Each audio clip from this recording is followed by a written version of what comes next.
Hi everyone, that's me, extreme achiever, linguist founder from Lingua and Lingua Plus. And today I have a question. Have you heard of untranslatable words? Have you learned some of them? Have you ever wondered why to learn them? Look, in 2010, 2011, I came across consciously my very first untranslatable word. I stumbled upon a competition of the most beautiful words of the world. And that time, a Turkish word, yakumos, won. It was crowned as the most beautiful word.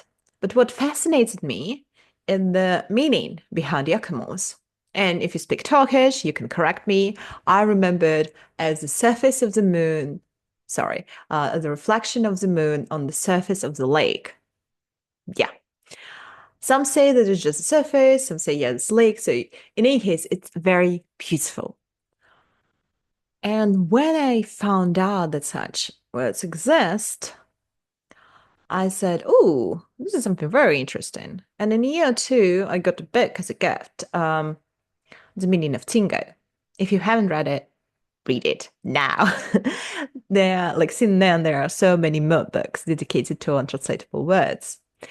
And if you look at those words, you realize that the magic is how they transmit culture, cultural beliefs, cultural perks.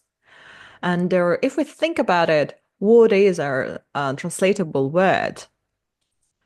It is a word that has a specific meaning connected to specific culture.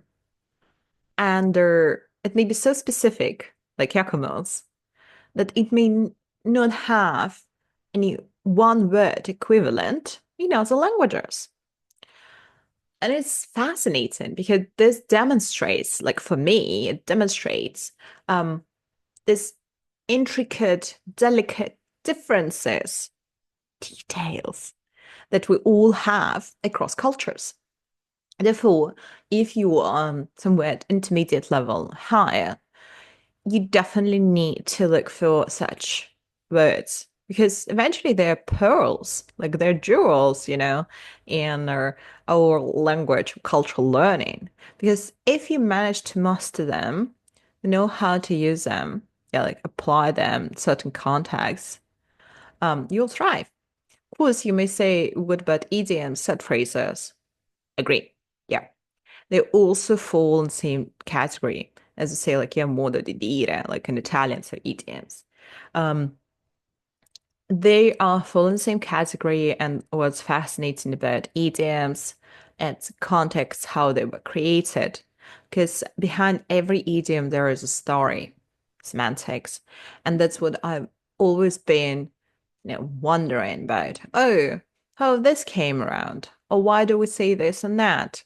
And if you actually look into the etymology of certain phrases, you'll find indeed the origin story. And when you know the origin story as a, say, speaker or also as a teacher, it gets more and more interesting, right? Because suddenly you figure out the context. So therefore, I feel that when you pick up untranslatable words, just one word, right? And then idioms are typically are phrases, set phrases. And then you also learn to look for, let's say, nearby approximate equivalents in other languages that you speak. It will get even more interesting. As you know, idioms typically are not translated literally. However, a lot of, let's say, these meanings that are transmitted via idioms exist in other languages. So that's a difference as well between the idiom and untranslatable word. As untranslatable word typically transmits something very unique.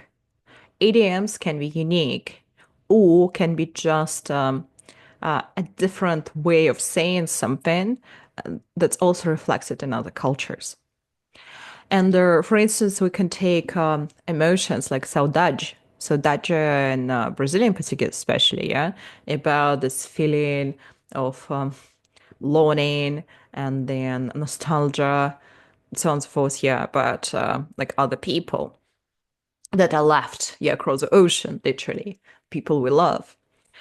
That's what also fascinates about untranslatable words, that we get with you to experience, or let's say, access new shades of emotions. And in my videos about emotions and their emotions across languages, you may find that I mentioned there untranslatable words because we have all our primary basic emotions that we share across the globe, but then we have all these different shades of emotions kind of out of cycle of Plutchnik, where we must localize, I would say, Plutchnik's, yeah, will, and where we express those shades, tones of emotions or different emotions um, in specific ways. And some of these ways are indeed untranslatable words. So when you start accessing the knowledge of these untranslatable words, you start noticing those shades of emotions. I'm not saying that if you don't have this specific word, you don't feel it, but probably you overlook the specific shade of emotion. And probably that shade of emotion in your native, most fluent culture and language is not really well praised or doesn't exist. And that's, again, that's fascinating if we think about it from also physiological and biological point of view, because when we experience emotions, we also experience hormones, hormonal changes in our bodies. And I'm looking forward to studies uh, that say, oh, when we switch languages or when we um, learn to express our emotions according to the ways how other cultures express them, also, via those untranslatable words, something changes on the hormonal level. I won't be surprised at all.